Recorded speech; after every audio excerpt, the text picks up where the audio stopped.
नमस्कार दोस्तों, स्वागत है आज के इस नई वीडियो में। तो फाइनली दोस्तों, जिस वैकेंसी के बारे में हम बात करने वाले हैं वो बहुत से ऐसे जिले हैं बिहार के, उस जिले में वैकेंसी हो भी चुके हैं और बहुत से ऐसे जिले हैं जहां पे वैकेंसी होना बाकी है। तो इस वीडियो में हम आपको बताएंगे कि किस तरीके से इस वैकेंसी को लेकर चयन प्रक्रिया होता है। सैलरी आपको 20,000, 15,000, 8,000 जिस प्रकार से पोस्ट है उसी प्रकार से आपको सैलरी भी मिलेगा और इसमें किसी प्रकार का एग्जाम नहीं होता है और पोस्ट भी अच्छा खासा रहने वाला है। तो तमाम जानकारी हम आपको इस वीडियो में बताएंगे और नोटिफिकेशन भी आपको चेक करना बताएंगे कि किस तरीके से आप भी अपने जिले का नोटिफिकेशन चेक कर पाएंगे। हालांकि आप किसी भी जिले से हैं तो आप इसमें आवेदन कर सकते हैं। ऐसा ये नहीं कि जिस जिले में वैकेंसी निकाला गया है तो वहीं के लोग आवेदन करेंगे। तो इस वीडियो को आप एंड तक जरूर देखिएगा और वीडियो को लाइक कर दीजिएगा, अपने दोस्तों में भी शेयर कर दीजिएगा ताकि सभी को इसके बारे में जानकारी मिल सके। तो फाइनली दोस्तों, क्या नई वैकेंसी निकल कर आ रही है, कौन से जिले से वैकेंसी निकल कर आ रही है, उसको लेकर एक नोटिफिकेशन रिलीज किया गया जो कि आप यहाँ से देख पा रहे होंगे। नोटिफिकेशन जो कि बिहार सरकार कार्यालय जिला विधिक सेवा प्राधिकार व्यवहार न्यायालय भोजपुर आरा, विज्ञापन संख्या बात करते 02/2024 है, यानी नोटिफिकेशन संख्या है।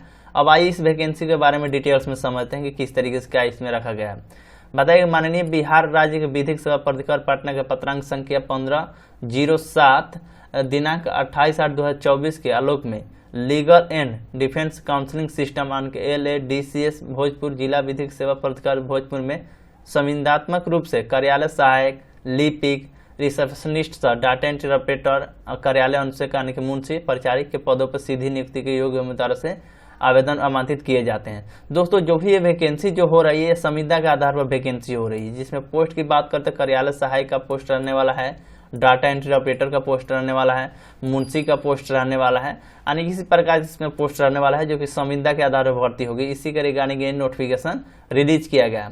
बताया गया कि उक्त पदों पर नियुक्ति की प्रारंभिक रूप से वित्तीय वर्ष 24-25 एवं 25-26 के लिए की जाएगी, यानी कि 2 सालों के लिए इसमें बोला गया है, यानी कि 24-25 के लिए और 25-26 के लिए की जाएगी। और सक्षम प्राधिकार के पर्यवेक्षण के संतोषजनक सेवा के आधार पर प्रत्येक वर्ष के लिए सेवा विस्तारित भी किया जा सकेगा। तो ये जानकारी दिया गया। अब आइए इस वैकेंसी के बारे में और भी डिटेल्स में समझेंगे। ये तो आप समझ गए कि कौन कौन सी पोस्ट पे होगी और ये संविदा में भर्ती है, कोई सरकारी नौकरी नहीं है और ये 2 सालों के लिए लगभग लिया जाएगा। हो सकता है कि डेट भी बढ़ा दिया जाता है अगर आपका परफॉर्मेंस अच्छा रहता है तो ये बात की बात है, आगे हम बात करेंगे इसके बारे में। बताया कार्यालय सहायक का यानी कि लिपि का जो पद की संख्या रहने वाला है 2 रहने वाला है। रिसेप्शनिस्ट यानी कि डाटा एंट्री ऑपरेटर के जो पोस्ट की संख्या रहने वाला 1 रहने वाला है। और मुंशी यानी जिसे परिचारक भी बोल सकते हैं या कार्यालय अनुसेवक भी बोल सकते हैं, इसके यानी कि 2 पोस्ट पे वैकेंसी। टोटल जो वैकेंसी निकाली गई है 5 पदों पर वैकेंसी निकाली है, जिसमें से 2 पोस्ट रहे कार्यालय सहायक का और मुंशी का 2 पोस्ट और 1 डाटा एंट्री ऑपरेटर का पोस्ट रहने वाला है। इसी तरह आप अपने जिले का भी देख सकते हैं। अगर आप उस जिले में जॉब करना चाहते हैं, आप अदर जिले में जॉब नहीं करना चाहते तो अपने जिला का भी एक बार चेक कर लीजिएगा, वो भी हम आपको बताएंगे कैसे चेक करना है। अब आइए इस वैकेंसी को लेकर क्या क्या क्वालिफिकेशन मांगे। अगर आपके जिला में वैकेंसी निकलेगा तो सेम ही चयन प्रक्रिया होगा, सेम ही आपका सैलरी भी मिलेगा, सेम ही इसका जो भी योग्यता है रहेगा। बस आवेदन का जो डेट रहेगा वो बदला हुआ रहेगा और कहाँ पे आपको आवेदन करना है वो रहेगा, तो आपको हम बताएंगे। बात किया गया तो अगर आप कार्यालय सहायक के लिए अगर आवेदन करेंगे तो इसमें आपको सैलरी यानी कि 20,000 रुपये प्रति माह मिलेगा। और इसमें योग्यता की बात करते योग्यता स्नातक होना चाहिए और कंप्यूटर में दक्षता होना चाहिए, हिंदी अंग्रेजी में टाइपिंग आपका अच्छा खासा रहना चाहिए और श्रुति लेखन भी होना चाहिए और संचिका रख रखाव का भी ज्ञान रहना चाहिए। बस इतना योग्यता, यानी कम से कम आप स्नातक पास है, कंप्यूटर कोर्स अगर किए हैं 1 साल का, टाइपिंग हिंदी इंग्लिश अच्छा खासा है तो आप इसमें आवेदन कर सकते हैं। वहीं पे दूसरे की बात करते डाटा एंट्री ऑपरेटर का सैलरी 19,000 यानी कि 1,000 इससे कम मिलने वाला है। किससे? तो यहाँ पे कार्यालय सहायक से यानी कि 19,000 सैलरी रहना चाहिए। इसमें भी स्नातक उत्तीर्ण मांग गया है और कंप्यूटर की दक्षता मांग गया है और मौखिक एवं लिखित पत्राचार का ज्ञान होना चाहिए, ये जानकारी दिया गया। और आपको यहाँ से बोला गया कि दूरसंचार प्रणाली में काम करने की क्षमता, दूरभाष, फैक्स मशीन, स्विच बोर्ड इत्यादि का आपके पास अनुभव भी होना चाहिए और हिंदी इंग्लिश में टाइपिंग के बारे में जानकारी होना चाहिए और साथ साथ वर्ड और डाटा प्रोसेसिंग के बारे में अगर आपको जानकारी है तो आप डाटा एंट्री ऑपरेटर के लिए आवेदन कर सकते हैं। और वहीं पे मुंशी के लिए आवेदन करेंगे तो 13,000 रुपया सैलरी मिलेगा प्रति माह। इसमें आपका मैट्रिक मांगा गया, यानी देख सकते हैं मैट्रिक पास अगर आप हैं तो इसमें आवेदन कर सकते हैं। और दूसरा जो कि साइकिल आपको चलाना आना चाहिए। तो ये आपका योग्यता हो गया, कौन से पोस्ट के लिए कितना सैलरी मिलेगा और क्या योग्यता मांगे है। अब आइए इसमें समझते हैं आवेदन कौन कौन से कर सकते हैं। आवेदन भारत के नागरिक होना चाहिए, यानी कि अदर स्टेट वाले भी इसमें आवेदन कर सकते हैं। आवेदक शारीरिक और मानसिक रूप से स्वस्थ होना चाहिए, यानी किसी प्रकार से अगर आप किसी प्रकार बीमारी है तो आप इसमें आवेदन नहीं कर सकते। अगर आप फिट हैं शारीरिक और मानसिक रूप से तो ही आप इसमें चयन हो पाएंगे। आवेदक जो सरकारी या अर्ध सरकारी सेवा में है उसे छोड़कर शेष आवेदक स्थानीय नियोजन में निबंधित अनिवार्य होना चाहिए।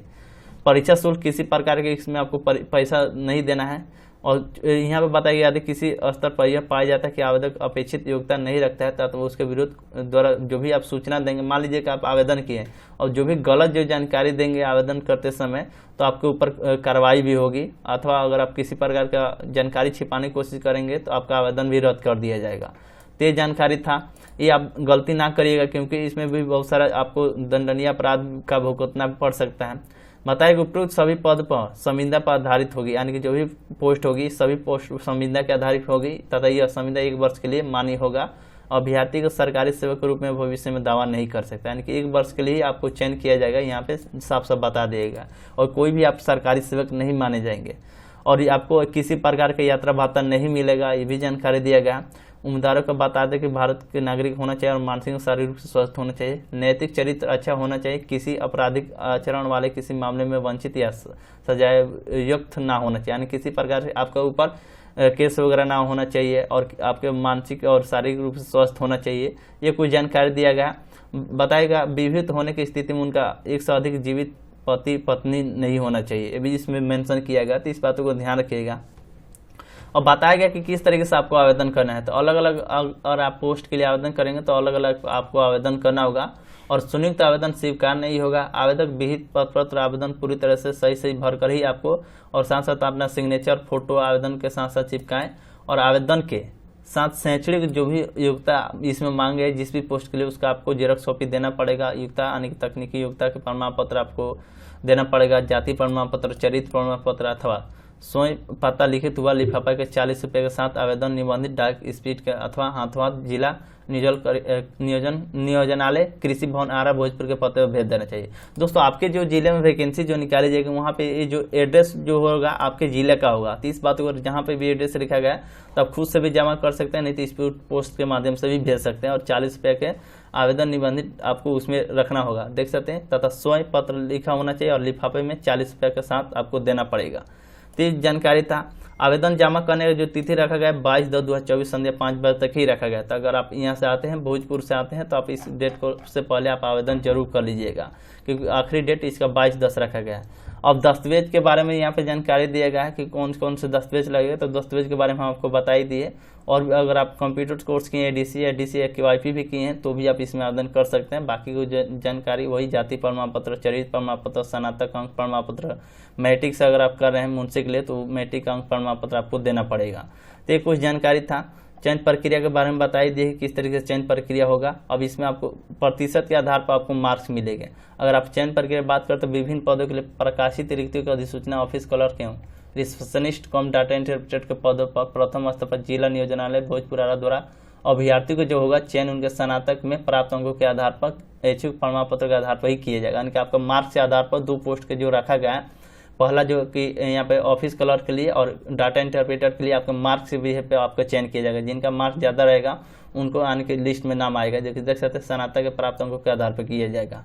ये कुछ जानकारी था। वहीं पे अगर मुंशी के पोस्ट के लिए आवेदन करेंगे तो प्रथम स्तर पर जिला नियोजन आरा भोजपुर द्वारा अभ्यर्थी का चयन उनके मैट्रिक अथवा समक्ष जो भी होगा उनके प्राप्त के आधार पर किया जाएगा। मैट्रिक का भी उसी तरह से चयन प्रक्रिया होगा और डाटा इंटरप्रेटर का उसी तरह होगा, यानी आपका नंबर विशेष के आधार पर इसमें चयन किया जाएगा। और बाकी का जो कि 80% से इससे अधिक अंक प्राप्त होने पर 70 अंक आपको मिलेंगे। 70 या इससे अधिक 80 से कम प्राप्त होने पर आपको 60 अंक मिलेंगे। तो यहाँ पे दर्शा देगा कि कितना अंक किस तरीके से मिलेगा। तो अब एक बार ये देख लीजिएगा, सारा जानकारी है। और उम्र सीमा आपको अगर आप डाटा इंटरप्रेटर और ऑफिस क्लर्क के लिए आवेदन करेंगे तो 21 कम से कम होना चाहिए और 37 मैक्सिमम होना चाहिए। और वहीं जो मुंशी के लिए तो कम से कम आपका उम्र 18 और मैक्सिमम 37 मांग गया। तो यही उम्र सीमा के बारे में जानकारी दे दिया गया है। और सैलरी के बारे में जानकारी बताई दी है, क्या क्या डॉक्यूमेंट लगे इसके बारे में जानकारी दी है, कहाँ पे आपको जमा करना है इसके बारे में जानकारी बताई देगा। तो जल्द आप आवेदन कर लीजिएगा। अगर आप अपने जिले का नोटिफिकेशन देखना चाहते हैं तो आप अपने जिले के NIC पोर्टल पर जाकर चेक कर सकते हैं। चलिए हम आपको बता देते हैं किस तरीके से आपको चेक करना है। तो सबसे पहले आपको गूगल में आ जाना है। यहाँ पे आपको लिख देना है डिस्ट्रिक्ट पोर्टल ऑफ बिहार। जैसे डिस्ट्रिक्ट पोर्टल ऑफ बिहार लिखेंगे तो एक वेबसाइट ओपन हो जाएगा, जो कि इस तरीके से वेबसाइट होगा, जो कि बिहार के सभी जिला के यहाँ पे एनआईसी पोर्टल का डायरेक्ट लिंक दे दिया गया है। तो आप एक बार देख लीजिएगा, आप अपने जिले के जाकर एनआईसी पोर्टल पर जाकर आप अपने जिले के देख सकते हैं। जैसे कि हम भोजपुर के ऑप्शन पर क्लिक करते हैं और यहाँ पे आपको देखने को मिल जाएगा, देख सकते डिपार्टमेंट, यहाँ पर मोर का ऑप्शन जाएगा, नोटिस का ऑप्शन होगा, रिक्वायरमेंट का ऑप्शन देखेंगे तो आपको जो भी नोटिफिकेशन जो चल रहे होंगे आपके जिले में वो देखने को मिल जाएगा। तो यहाँ से इस तरीके से आप चेक कर लीजिएगा। उम्मीद करता हूँ आपको पूरी जानकारी समझ में आई होगी। अच्छा लगा वीडियो तो लाइक करिएगा, अपने दोस्तों में शेयर करिए ताकि सभी को इसके बारे में जानकारी मिल सके। बहुत सारे जो नोटिफिकेशन जो निकाला गया, जो कि देख सकते हैं आपके डिस्प्ले पर दिखलाई दे रही है, दरभंगा जिला से नोटिफिकेशन है, जो कि ये दूसरा वैकेंसी है जिसमें अलग अलग प्रकार से पोस्ट रखा गया है। तो एक बार अपने जिला का नोटिफिकेशन चेक कर लीजिएगा।